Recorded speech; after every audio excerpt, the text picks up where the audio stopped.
Wynn and I want to express our gratitude for every one of our listeners. Thank you for being a part of this podcast and sharing this space with us each week. We are now offering an opportunity to work with Wynn or myself individually in a deeper look towards what's true about life and who you really are. If you'd like to know more, email me or Wynn for more details. In a 3-day dive under the noise, anything is possible. Let's find out. Now onto the podcast. Welcome. This podcast is an exploration into being human and what's possible when there's less attention on the noise in our heads. Warning. While listening to this broadcast, you may experience moments of deep peace, sighs of relief, personal insights, or long stretches of dead air. Do not be afraid. This is normal. Under the Noise with Wynn Morgan and Kate Roberts. Welcome to this week's episode of Under the Noise with me, Wynn Morgan, and my wonderful co-host, Kate Roberts. Hello, Kate. Hey, Wynn. How are you? I am well, thanks. How are you? I'm doing well. Good. I was going to say the word fabulous again, but I wasn't sure how it would come out, so I then went to a word I know I can say consistently okay. Which is? Playing safe. What did I say? Wonderful? Amazing? I don't even remember. A safer word that I know I can pronounce more consistently than fabulous or fabulous, as I once said it. Yeah, thank you. Thank you. At least I'm on to myself, right? Yeah. So, you had an idea for today. I did. What is it? Okay, well, something... I was working with a client, and he is somebody that listens to the show. Oh. And so he has a immaculate taste. I like this person already. You do. And we're kind of wrapping up towards the end, and he very casually says something about how because of, I guess, having listened to the show, that I seem pretty enlightened. And it was a very casual statement, right? And what was interesting, and what I thought might be an interesting topic, is that one statement brought up not only insights, but a few things happened all at once. And I can try to put words to it. The very first reaction I had was as if, no, like that's the most ridiculous thing I've ever heard, that anyone would think that about me or anything. Like, it was this absolute complete rejection of that word, enlightened, first of all, or that word would be associated with my life experience in any way. Like, for out of the gate, I was like, what? Like, that was what I thought inside.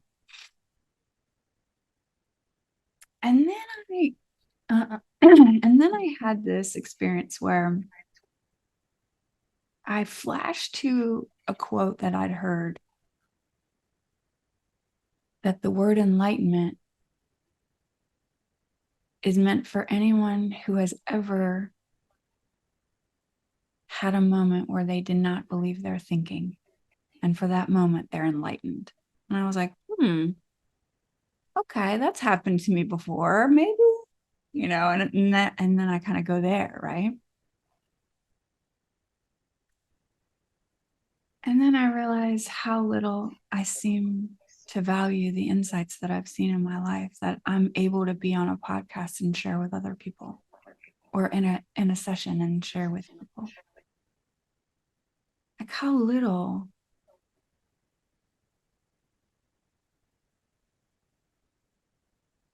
I seem to value that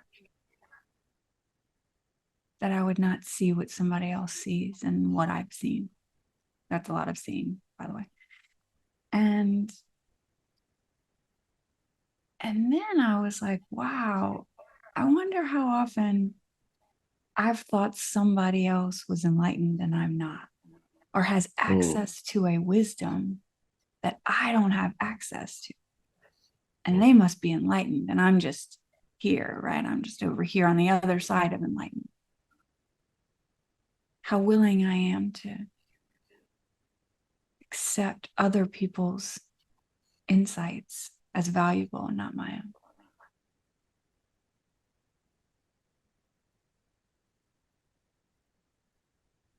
So all of that came up with that one statement. And I just thought that might be kind of fun to explore. I don't know how much it was more like a bunch of questions that came up rather than, some deep, meaningful insight, but it felt insightful. And I knew as soon as I heard that and experienced those questions that came up, I knew exactly where to go in the conversation. And it was perfect. But I don't know, I just think all those things are so interesting around that one idea of enlightenment. What are you thinking? Well, from all the questions that came up, was there one of those that you'd want to start with for us to explore? That's a good There's question. at least three different angles to take on that, at least three, if not four or more.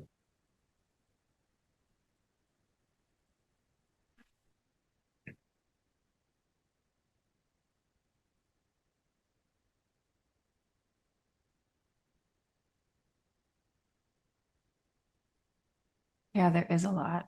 I mean, you could even explore the idea of what enlightenment means to different people. Mm-hmm. I mean, that in itself is, I mean, that could go anywhere, and maybe we've even done a podcast about that already, is how people put a story around enlightenment and what it means to be enlightened and what it looks like if someone is, and what their life looks like and their joy.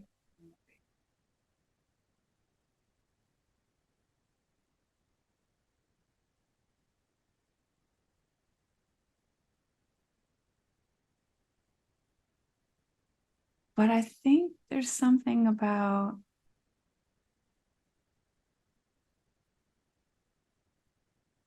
devaluing my insights, the things that I've seen in my life or seen for myself, that kind of feels interesting to explore. Mm.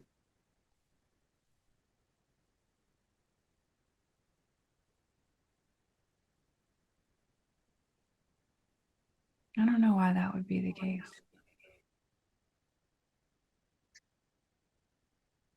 Well, do you think that's a Kate thing, or is that a common human being thing? I don't know. But,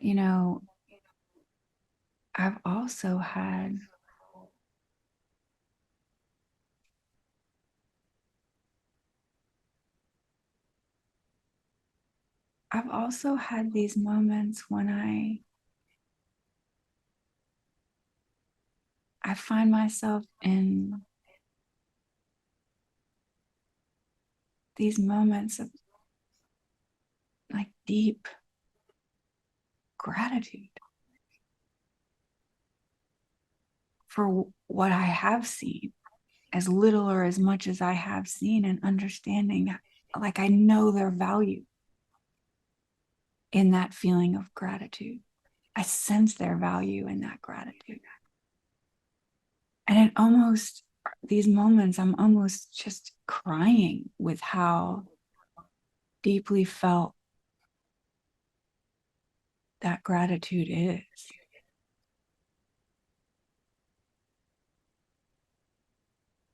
What a gift to me.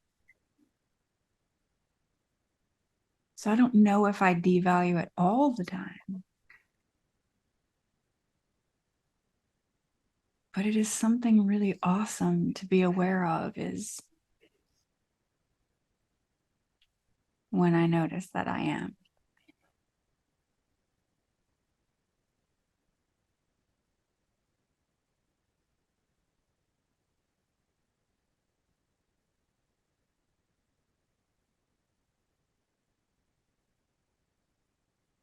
And probably within that, I don't value I don't value hmm,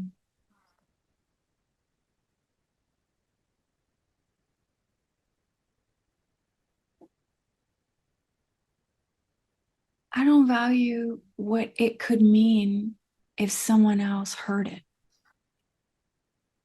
That sharing of that insight, whether it's through a podcast or a conversation or whatever, I'm not sure if I understand its value to someone else. That when you share your insights with somebody else, it can actually speak to their own insight or It can. bring insights up within them, right? Mm. And if I am devaluing that, I'm devaluing the value that I share with other people when I share insight. Yeah.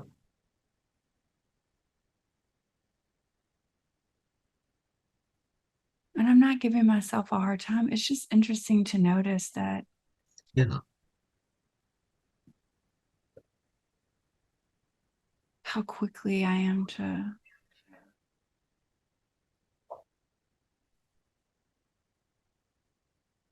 make them smaller than they are to me and to other people.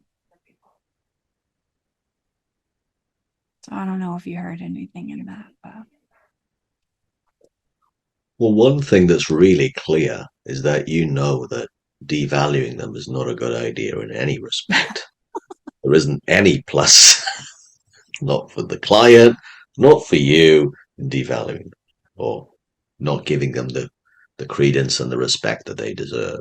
Yeah, there's no upside in underplaying their importance.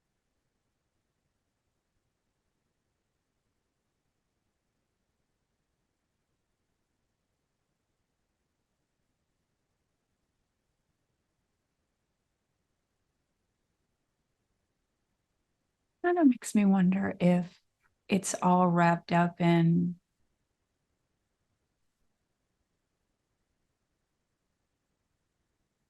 not wanting, as if I have any control over this, by the way, not wanting anyone to see me is as like someone who's got it all together or uh, feels joy 100% of the day. Like it's this don't put me up on anywhere where I don't belong kind of thing, right? Yeah. I don't that doesn't feel doesn't feel really true. And so yeah, there's this automatic response of like, oh no, I'm not I don't have it all together. I'm not perfect. I'm not, like it may be a little bit wrapped up into that, so that people don't think I'm, I don't know, further along, whatever that means. I just made that up, by the way. Well, does it look true to you that you're not further along? I think I'm probably further along than I actually am willing to acknowledge. But somebody else looking in my direction and thinking, I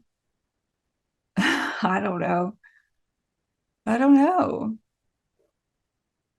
I don't have any control over what people what people think or their experience of me at all. But Right. I guess I don't want to be full of it when, you know what I mean? I don't want to make it seem like I'm better than I am or more insightful than I am, or I don't know. So maybe it's wrapped up in that a little bit. So it's not the same as if someone said to you, "Oh, your hair is so amazing, Kate." And then you go, "Oh no, I just came out of bed and it's just like I just brushed it." When when human beings, they can just dismiss a compliment like that, right? Is this that, or is this something else? No. Um, okay, I don't know if the hair is a good example because I love messing with hair. So when everybody's like, if somebody comes up to me and says something about my hair, I'm like, ooh, that, like I'll lean into that. I have no problem with that. But other compliments, yeah, probably. Can't believe I'm admitting that on a podcast, by the way. What? That You I, can't believe you're admitting that on a podcast. yeah. Hey, Oh here's man. an everybody, please write in and compliment Kate on her hair, because that's a really cool thing to do. Her hair is enlightened. Oh my gosh. Yeah, I don't. Okay. All right. Since obviously I'm being super honest in this. I have a tendency to play small and hold back. Mm, that's the truth.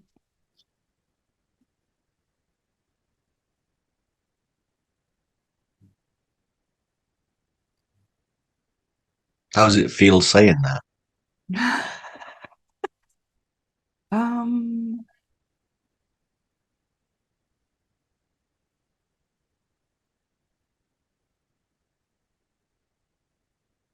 mm,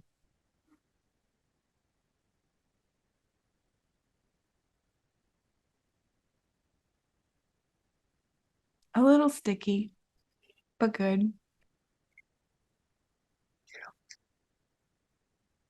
Yeah, but that's the truth.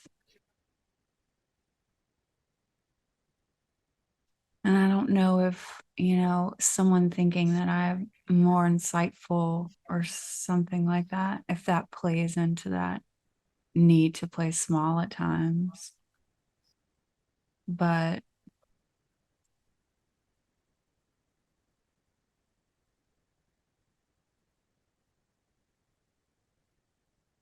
what's interesting is what happened with the client is that as soon as I saw that I was doing that, and what a gift, right? I was able to point out all of his insights that he had just shared in the session and all of his wisdom that he had seen.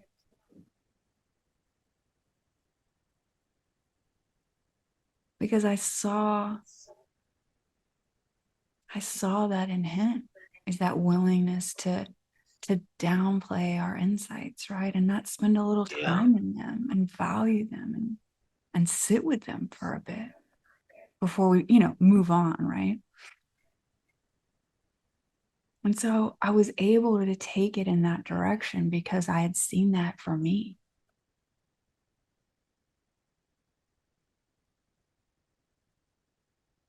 Mm.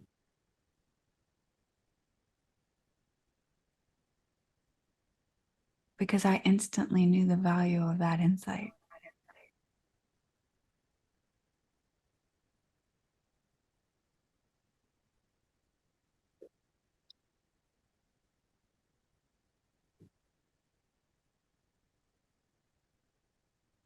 How would you say that insight? What words would you put when you said that insight? I'd seen the value of that insight. Which is that insight? It felt a lot like,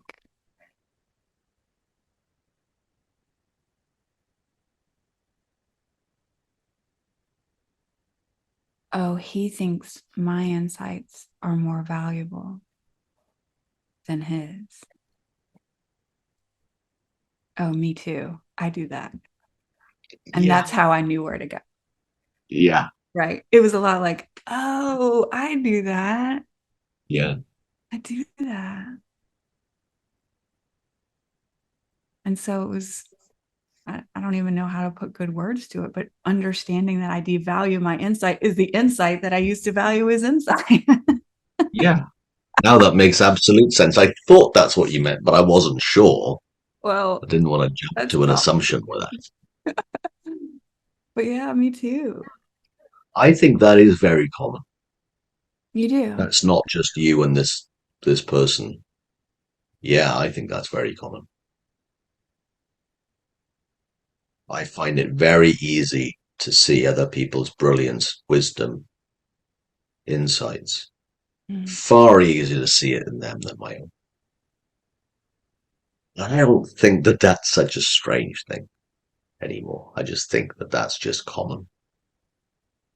I think that's just a common trait that a lot of people have. And it's the analogy that I've used before is the same thing as, you look at someone else's eyes. You know what it's like, right? You look in someone else's eyes and you go, geez, they got lovely eyes. You Mm. can't see your own. I think Uh, it's a similar metaphor, or that metaphor points at this, I think. Well, here's the other thing, but I'd rather know the sameness than be enamored by my specialism. Me By, too. hey, my insights are better than yours, right? That would be, in my opinion, just not a great way to live. And I know if you and I were that way in our work, we would suck at coaching. It'd be terrible. Creates barriers, full of self-importance. People will smell our BS from 6 blocks away. In the digital world, from many links away, they would just know we're full of it. And then some people would come because they want a piece of it, because they think they want to be special. They'd be drawn to it. Hero worship, guru, up on a pedestal. I want to be on a pedestal. You've got up on a pedestal. How do I get a pedestal? I know that's not helpful for humans. I know it's not helpful for humanity. Absolutely not helpful for humanity to be in love with how special we are. I mean, that creates no end of issues.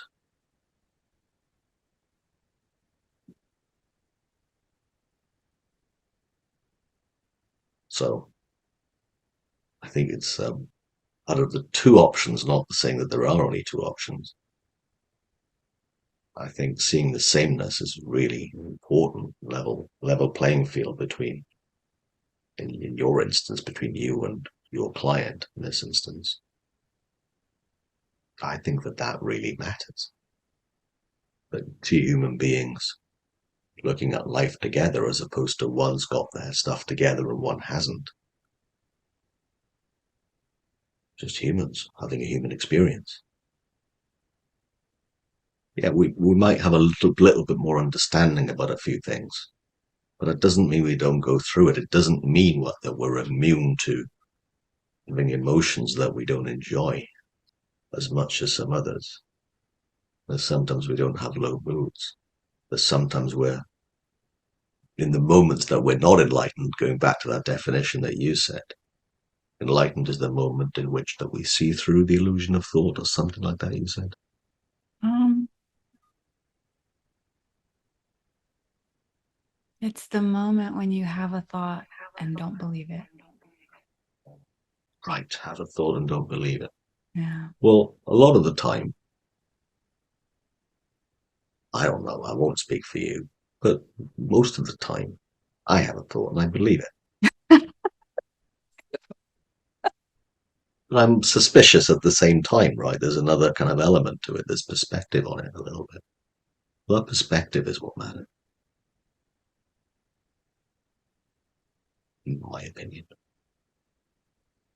And a little bit of understanding over, wait, I can't trust this feeling. Wait a minute, this isn't how I want. Wait a minute. I don't have to act out on everything I feel. Wait a minute. If I feel this bad, I must have made something up about me, because I can't be this. This can't be true. Which is, to me, how insights play out in the deeper mind, not the cognitive mind, the deeper mind, how it plays out. Because there's still the kind of, what did we call it before? Resonance of truth. And there's also a realization or an awareness of um, um, whatever the opposite of resonance is. Suspicion that maybe this isn't the same, right? Just a little bit of a deeper part of our mind is aware that maybe right now I'm full of thinking that ain't true. Going back to the point, I think it's good to know that we are the same.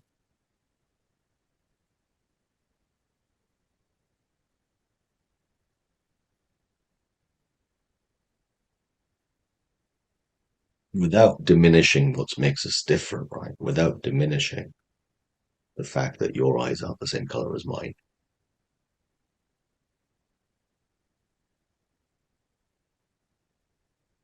or any other difference that we have, that be it physical or mental or anything else. Not diminishing what makes us different, but celebrating what makes us the same. Honoring that absolute oneness that is the fact that we are the same because we're made of the same, from the same. And the separation is an illusion.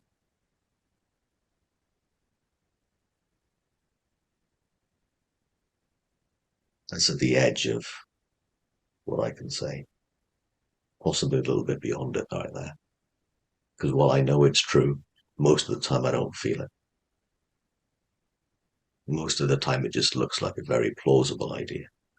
So I know there's more to see there.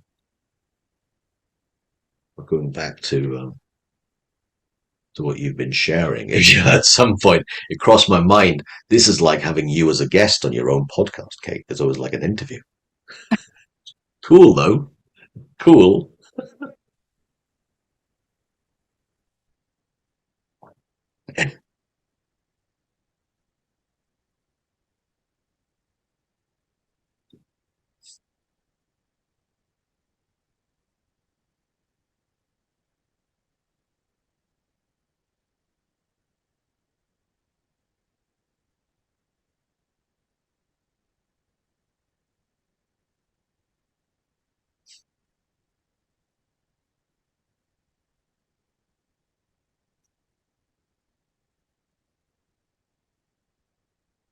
I was having a conversation with my daughter last night, and it was a more serious conversation for us.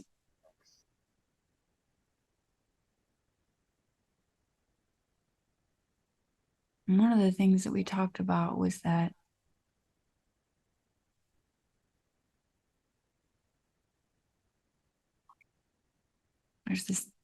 there's this knowing inside us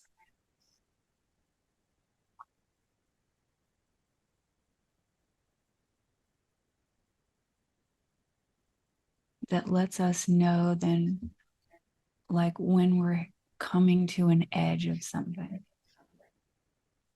Now, for this conversation, and I don't think she wouldn't mind me saying this, but this part of the conversation was about labels and how right now it's really important for young people to, a lot of young people, I should say, to label themselves. They love these labels. They want to feel into these labels around who they are. Well, adults do it too, but young people are very vocal about it right now. And so, she's like, I really like having this label because there are other people with it. And now I'm part of a group of people and we can share story, right? So it's like, I'm not alone in this label, right? It's kind of like that feeling. She didn't say that, but it's kind of like there are other people with me in this. And I just said, yeah. I was like, I think we're supposed to do that, right? We're supposed to play around with our labels and this is what makes me me and all of that, right? That's what we do. I was like, the thing is that we don't always realize when we've moved beyond the label, right? And now it's time to move out of it, or we get stuck in it and we don't give ourselves enough freedom to move around into a new label, into a new way of being, right? And she's just like, well, how do I know when I've gotten to the edge? Great question. Yeah. And I just said, I mean, I don't know, but for me, there's something inside me that lets me know. Somehow life will show me I've gotten to the edge of this, right? Yeah. And that example with the client,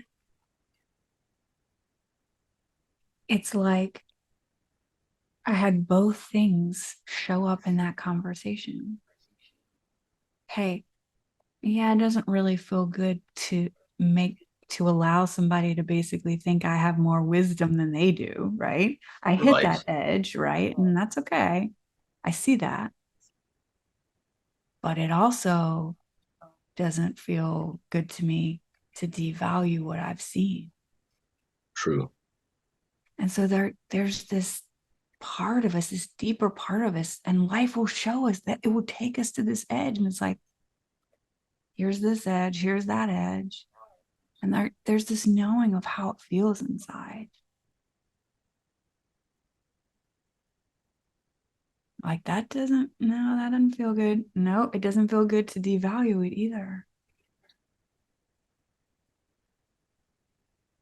And you know what I said to my daughter? I was like, you know what? That feeling, you could trust that.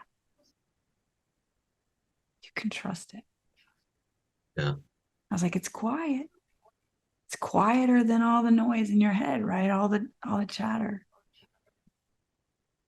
But you can trust it.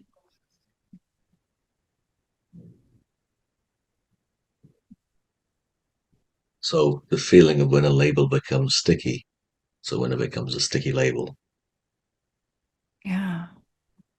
Yeah. I thought that was funny, but never mind. It was funny, but that's literally what it feels like. Is when your Yeah. label gets too sticky. Sticky labels. And Yeah. then you hear yourself saying, well, I'm not the kind of person who, and then you're just like, hmm.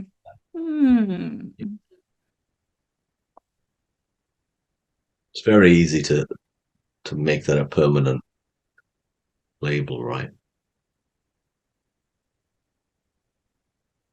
Yeah.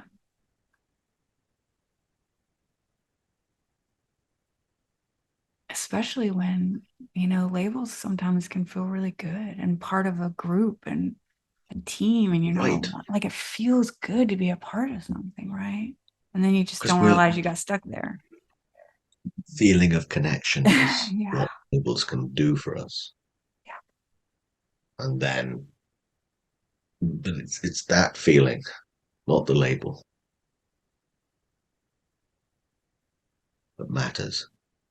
The feeling of connection, which is, what so many of us are looking for. And I remember me as a teen and as an adult, but especially as a teen, looking for that, a place to belong. It's impossible to find it because I was looking for it in things out there, the form of a label as opposed to the truth of connection being what exists.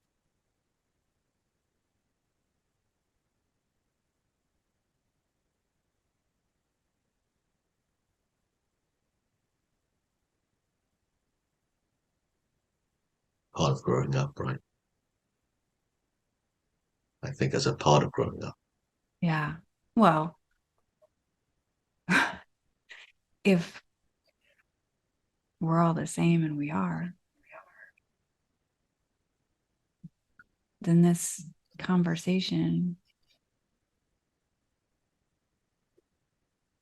it's possible that the insights from that one comment,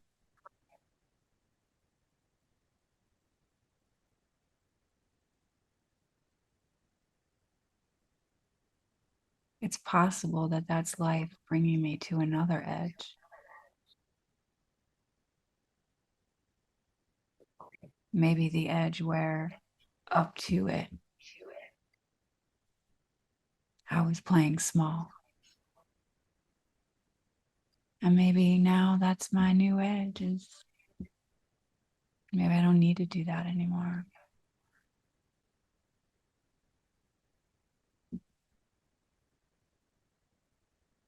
So look out, world. It's done with playing small.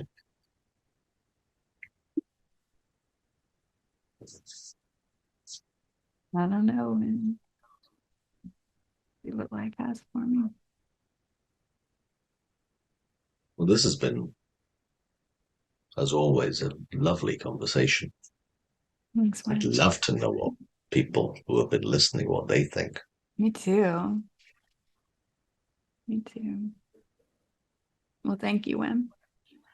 Thank you. And thank you for listening to Under the Noise. I am Kate Roberts, and I'm here with Wynn Morgan. If you have any questions or suggestions for topics, we would love to hear them. We love getting emails about topics, so we'd love to hear from you. Our details follow the podcast, and we hope that you have a wonderful week and wonderful holidays. Thanks so much. Thanks for joining us. We'd love for you to subscribe, rate, and review. If you have a topic or question that you'd like us to chat about, email Wynn or Kate at wynn@winning.co.uk and Kate at katerobertscoaching.com. Until then, enjoy what's possible under the noise.